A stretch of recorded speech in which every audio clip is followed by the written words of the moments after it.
here.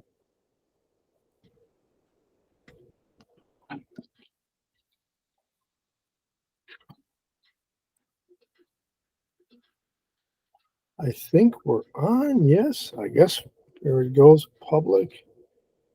I think it's still streaming, trying to get to the public here for YouTube. So, there we go. Camera shy. So, hi, welcome to Transformation and Transcendence Roundtable podcast. Starting a little late today. I was a little tardy, unfortunately. So today we have Ben Bennett Carpenter, life coach. Hey, everybody. And Farid Alazaba is a life coach and psychotherapist. Hello, everyone. And Joshua Morrow, a life coach and psychotherapist as well. Hello. So we'll run a little bit shorter today, but hopefully it will be rich for everyone. So I just thought I would start out by talking about the objective in many mystical circles, and what I kind of subscribe to is the idea that we open up our greater self. We liberate it from the shackles of the shadow, the shrouding of the shadow. And what for? What for? What does that do? Well, it is the divine and inspired part of ourself. If you're not so inclined, it is the creative, zestful, wise part of ourself. It's not even part. To say part is like, it doesn't capture it. But see, language often fails, because the greater self is all, is connected with the all. It's, as Rumi would say, we're the drop that the ocean fills up, and the greater self is the ocean, is the universal unconscious and universal consciousness that has great wisdom and is the vitality in life, and grants us the meaning, inspires the meaning to our life. I was talking to another class I was teaching, and talking about existentialism, and the idea for many existentialists, not all of them, but is that, existence precedes essence, and that meaning is never found. It's always only created. Life is only, and the meaning in life is only what you create out of nothingness, out of meaninglessness, really. And there are many who ascribe to that. But from this point of view, from the mystic point of view, which encompasses many circles, Buddhism and Sufism and Hermeticism, and Rosicrucianism, etc., on and on. The idea is that this is what grants life. It's the inspiration when you are enveloped and filled up by the greater self. Meaning flows. The life force has consciousness and energy and provides all the meaning because of the splendor and the excitement and the zest and the beauty and the passion that it instills in us. Without it, we do wander around, we do wander around. My hunch is that when existentialists do find meaning, that they think they only create from themselves and by themselves, that they rather have accidentally been inspired, only they're not in touch with that. No, that may be controversial. I think existentialists, many of them, not all of them again, because some are, there's Christian existentialists and Buddhist existentialists, that sort of thing. But many of them would be, take umbrage with what I'm saying. And that's okay. Everybody has a right to their point of view. But so what we're looking for is this passion, this inspiration, and the greater self that survives the ego, that the ego, when it does its job, doesn't become the ruler, but becomes the captain that allows himself to be carried by the water, that it fills up, and it becomes really a marriage between the ego that surrenders to the greater self or the higher self, and then floats with it and is inspired by it always. And when you can do this, as you learn how to do this, you can feel, and I have felt it I will say, and in the testimony, that there's like a hand that guides you when you get stuck, when you're in confusion. If you let it be, if you say to yourself, okay, this is what I'm confused about. This is what I need guidance on. This is where I'm going in my life or what I'd like to. Please help, please help. Or you meditate to bring it out. You focus on it, you create an intent. What you can feel is that it's like a guiding hand that shows you where to go. And sometimes it comes in, you might say, inspiration. You may read something new. You may actually hear or have some images that come up that create the inspiration. It may be things that happen. Like one time I was asking a question, what should I do? Which direction should I go? And I forgot what it was, but I was posing a problem. I said, okay, I'm going to go in this direction. I'm going to take this road. I look up, and what isn't exactly at that moment in front of me but a dove. And the dove flies up in front of my car, and it goes right in front of me. And it's right in front of me, and it was maybe, I don't know, 10, 15 seconds. It flies right in front of me, in the course in front of me. I said, well, that's a pretty good response from life, that I'm taking the right choice. Other times, you don't get that, but you just feel as you move forward, it's right. And if sometimes it's not a loud voice, or it's not a great image like that. That's only happened one time like that. Other times, things appear. You pray or you ask for guidance. However you do it, you set your intention, you meditate. Things come to you. I remember asking for, I was in trouble early in my life, and I asked for guidance, and what do I see? What jumps out at me is this notice on the wall of one of my psychotherapists, my psychiatrist, Center for New Age Pathwork Center, and I started reading it, and it really spoke to me. It was on love, eros, and sexuality, and I took it. And I think that's in the book, or at least that's like one little part of a story in the book, and followed it. And out of inspiration, it set a major course in my life. Now, people can say, well, that's just accidental. I don't think so. I think that is part of how we receive guidance and inspiration from the higher self. The other thing is the enlivening part of it, that joy comes. And when it doesn't come, when pain comes or unhappiness comes, again, you don't run from that, because that may be a message from beyond too, like Rumi would say. That as we can accept our unhappiness and we allow it to be there, and we breathe into it, and we say something like, what am I doing that is complicit with this? What am I doing to draw an unhappiness to me? Not just the event, but what is happening inside me? How am I reacting to it? How am I using it for benefit of the good, not just myself, but others? And when you can do that, it starts to quickly move, and answers quickly come, and inspiration comes. And if you sit with it, sometimes it can be a short time, matter of minutes and hours. Other times it takes some days, even or longer, but it comes. The information comes in various ways. Again, things you read, things you hear that you hadn't thought of before. So by not running from the duality of unhappiness, not saying we should never be unhappy, but rather unhappiness is part of life, and it's a signpost to a greater expansion of ourself ultimately. And that way you develop resilience and an ability to handle the ups and downs, vicissitudes of life, the troubles, without saying, oh, poor me, and getting in your pity pot, which suggests you really don't trust life and you're just blaming external circumstances, rather than that you've captained your ship, unconsciously or not, down a wrong, channel in life, you might say, or taken the wrong step, or you've not faced something that has drawn something to you purposefully by the universal self to help you chart your course a little differently. Everything happens for the good for those who love God.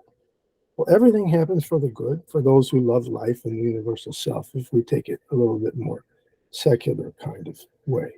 Because all the things that happen point you in the direction that you need. You need to explore, you need to breathe into, you need to accept, not in a resignation. We've talked about that in resignation, but in a way of self examination and asking for guidance and being patient using the receptive principle as well as the active. Be patient for a while until it comes in the time that it can, in the way that it can. Okay, so that's a lot, I think. I'd like to hear what you guys think as you work it over, You've referenced, Dr. Sellers, this idea of being on a certain course, charting the course. The image that's coming to my mind is that life and its journey is like a voyage at sea, and you're on the ship. And to me, we can distinguish between being guided by the winds versus being guided by the stars. And the winds that blow can certainly help you get to where you're going, but they can also hinder you and throw you off course. And so for that reason, I think they're a metaphor for some of the contingencies in life. Yes, maybe one day you see a dove flying and it gives you some inspiration, but maybe another day you experience a significant loss and it can cause you to get off the course or doubt yourself in some way. Whereas the stars, under this metaphor and image, are representative of more certain guideposts and things that you can always come to that are not influenced by the contingencies of life. For example, if you were a Stoic, you would say, my North Star in this seafaring voyage of life is the idea that no matter what, I will accept and welcome the circumstances of life. I will always try my best to embody the idea that true happiness comes from working on myself and being virtuous in certain ways and not by having any material possessions and so on and so on. So I think that's a useful distinction, which is on this sea voyage of life, yes, the winds can be favorable sometimes, and you get these certain indications from life and winks from God, so to speak, and little things here and there that give you a little bit of a boost and inspiration. But then there are the stars, which are, in my view, some of the more primary principles that we can always come to, because again, they're not related to the contingencies of life. You can always go to them to be on track and get to where you're going. So of course, I'll be curious to hear from others what they think the stars are, so to speak. What are those kind of fixed principles that we might be able to come back to over and over again that will help to guide our path?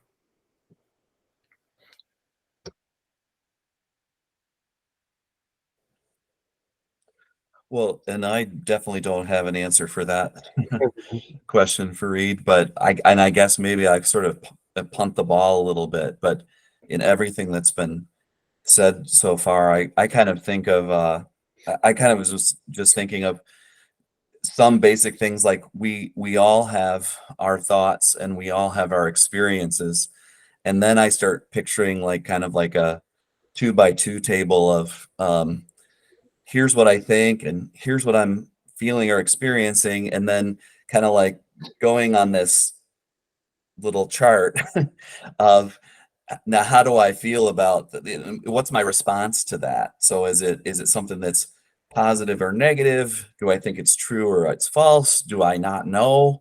Do I feel kind of in between? And so it's like, I guess I was thinking about I wonder about for ourselves, for clients, kind of the interaction between what's our frame for everything, and then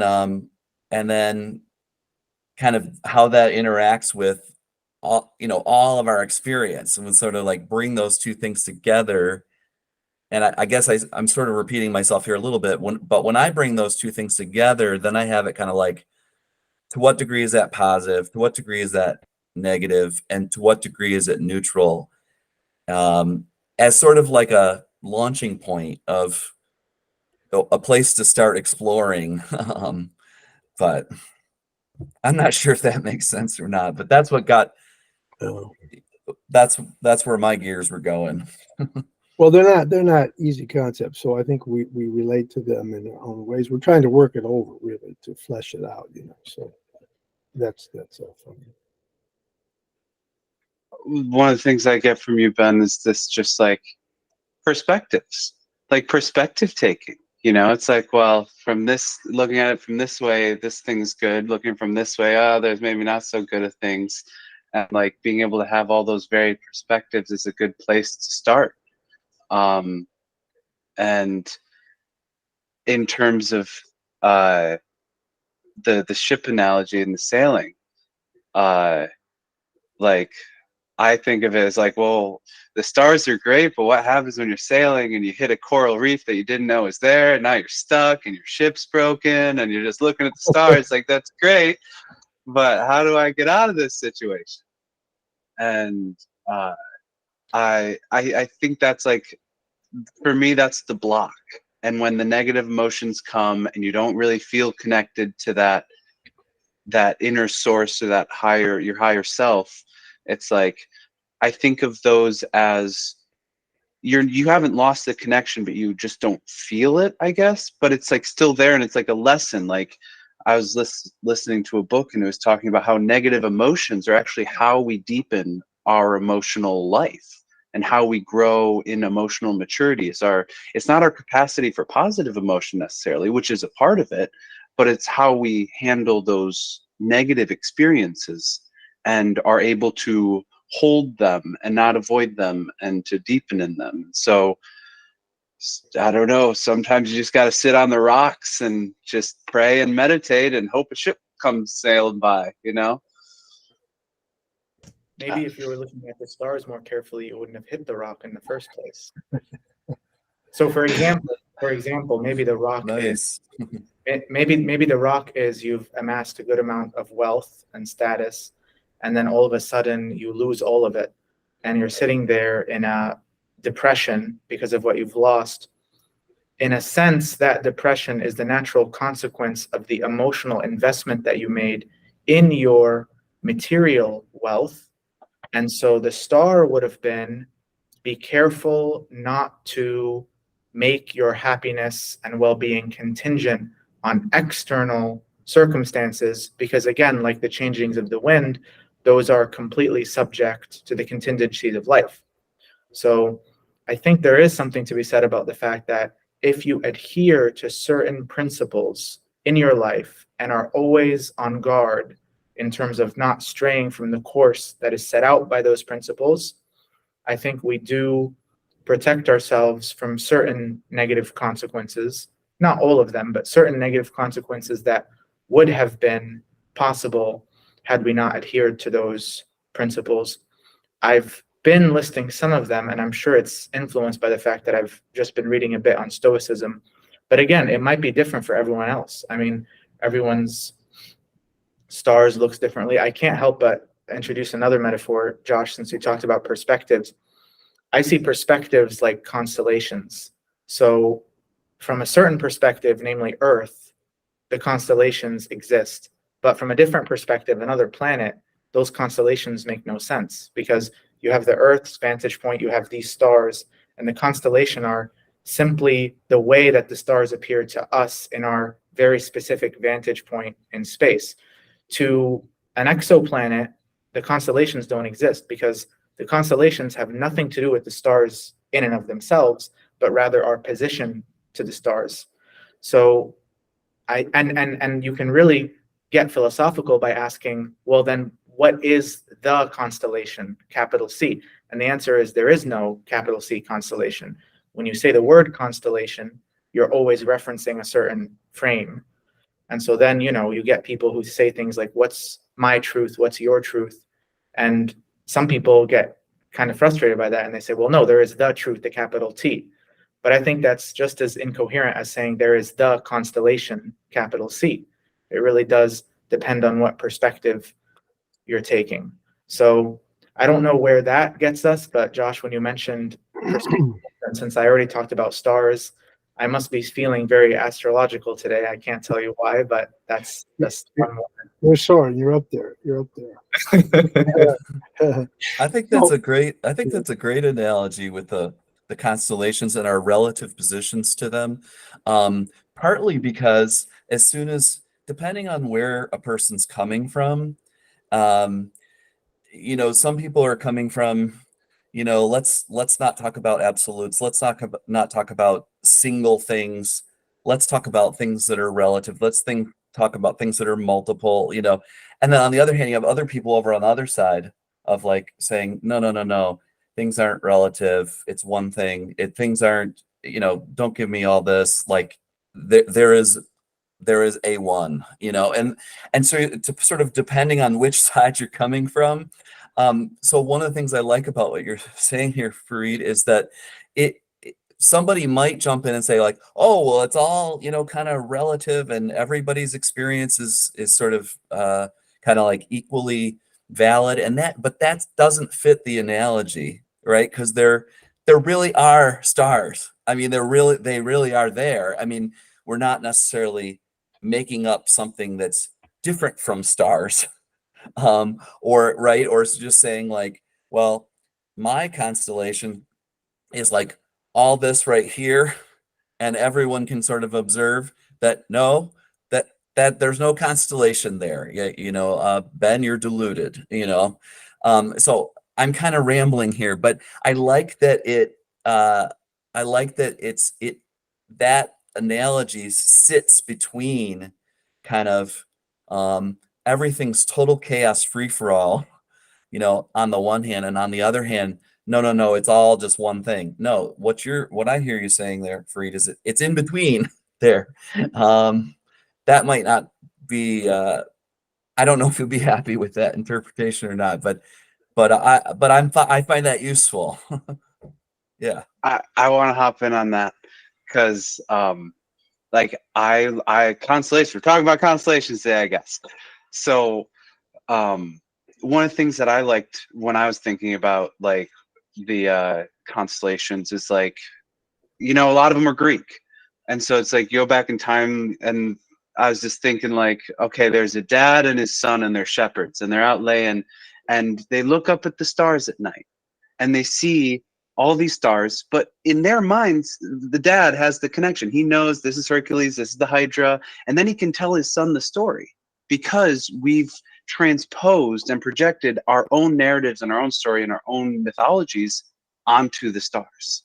And then there's a feedback loop where then it gets passed on to generations. And then the Greeks were really good at like having this story, and then they'd update it, and they'd have these characters come together, and these heroes and these gods all interplay, and they would evolve over time. But that's just the Greeks, perspective. You go over the Chinese, they're going to have a totally different set of constellations. They're the same stars, they're the same like arrangement relatively throughout time, but they've connected the dots differently. But that doesn't mean there it's really wrong. are stars there. There really are stars there. Yeah. And so like I tie this in with this like higher self and with like our connection with God and or whatever however we interpret that to be our higher selves, and it always manifests differently within different cultures. And I think that there's value in that. I think that there's value in the diversity of having these different ways that people have experienced their higher selves, that they've experienced the self, that they've experienced God. The Tao, in the Tao, they have like that the same sort of drop in an endless ocean sort of that.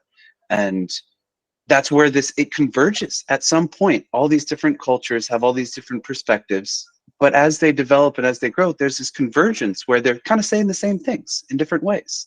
And so for me, that's where it's like, okay, there's something there. If these people over there are saying this and these people over there are saying this, that's a good sign.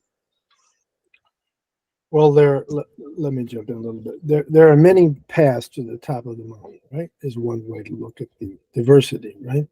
But when we talk about North Stars, the idea that there are like first principles in Buddhism and maybe, to be kind, and there's the 12 Noble Truths, In mysticism, in many cases, it's the idea that there is this universal self that we're trying to liberate, that exists, and that really is our greater self that we're all part of. Individually, we have our personal identity, and we also have this kind of oneness with others. This does cut through many, many mystical schools. That's what I was pointing to. Now, that can be thought of in different ways, because I think, Farid, you mentioned virtue. And accepting life on its terms is part of that, which is also the transcendence of duality, because what comes our way gives us information that we're off course. And sometimes we're maybe sailing blind, you might say. So anyway, I trying to weave these together. And thinking about North Star and constellations. And it also strikes me, we can be in a different planet, an exoplanet, as Farid is saying, but you just go to the southern hemisphere and the constellations are different. Things look very different. So, the North Stars, or the first principles, are very important because we're looking for them, or major important principles. But sometimes when we hold too rigidly to whatever the principle is, we get in the duality of things. For instance, this idea, should we be fully self-governing? Should we govern ourselves? Should we be mature beings and stand up for ourselves and take care of ourselves and be responsible for our own lives and take ultimate responsibility? Yes. Do we need God's help? Should we rely on God? Do we want divine intervention to help us at times? Yes. It appears to be contradiction, right? If you don't know your astronomy too well, you might get confused, right? So it appears to be a contradiction. But if you look at it, you want to be fully responsible for your life, and that doesn't mean you can't ask for help, and that doesn't mean you can't rely on help, and that doesn't mean, since we are both one and many, that we can't use that. That isn't really part of ourselves. So we get into these complexities that do not fit common linear kinds of logic. And until we transcend them through really understanding them very, very deeply. But on the level of duality, they appear as contradictions. And that's what's very confusing.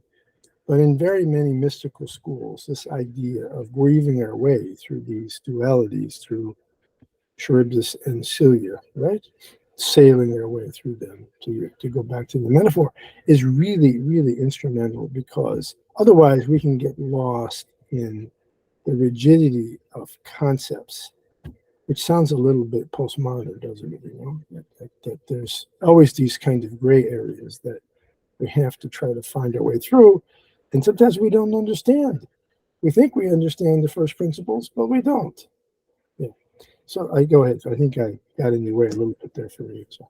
Yeah, no problem. So I have my cultural critic hat and I have my philosopher hat. I'm going to put on the cultural critic hat first and just say that, as far as I can tell, in our society today, the closest thing we have to a North Star is hedonism. I think that it is related to the kind of hyper individualism that American culture has seemed to steer towards since we've moved away from tradition. And I don't think it's a very fruitful or helpful North Star to have. I feel that being virtuous, I don't want to sound pedantic, but being virtuous is no longer something that captures people's attention. It's more of enjoying life. It's more of seeking pleasures. And certainly you can feel good pursuing virtue, but after all, the aim is virtue.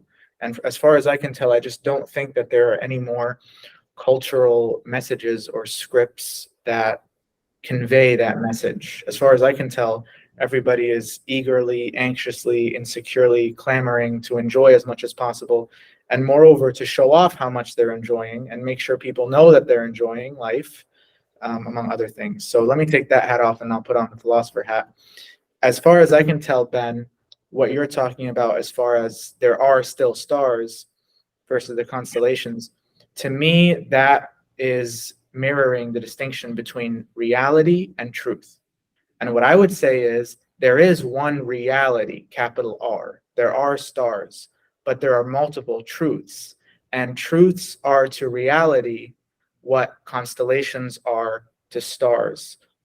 Stars, reality, that is, we could say, the prime matter. That is just what we work with as human beings. And yes, I think you can say that there is one reality. Just as you've said, Ben, there are still stars that we can speak of. But we can't gain access to that reality in a holistic way. We can't really grasp it. The minute that we try to, we've confined ourselves to a certain constellation, or in other words, a certain truth. And Dr. Sellers, you mentioned concepts earlier.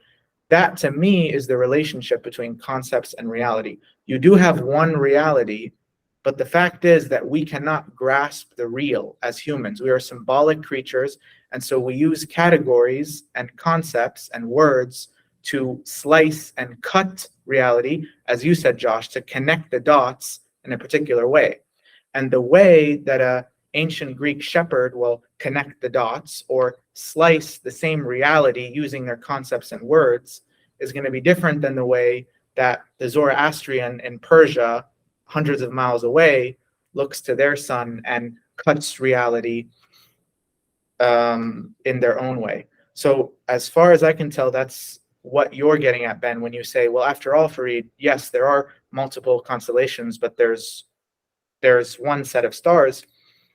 As far as I can tell, the equivalent of that is there is one reality, but the way that we access that reality, our perspective to that reality, that's what I mean anyway when I talk about there being multiple truths. There's one reality, and each of us has our truths depending on how we access and cut up. And Josh, I'm glad you introduced this idea of connecting the dots of reality. I guess I want to play devil's advocate a little bit. If I was sort of a fundamental religious type, I would say I would disagree with that would lead to this moral relativism, and that there's dangers associated with having relative truth. So that's my truth.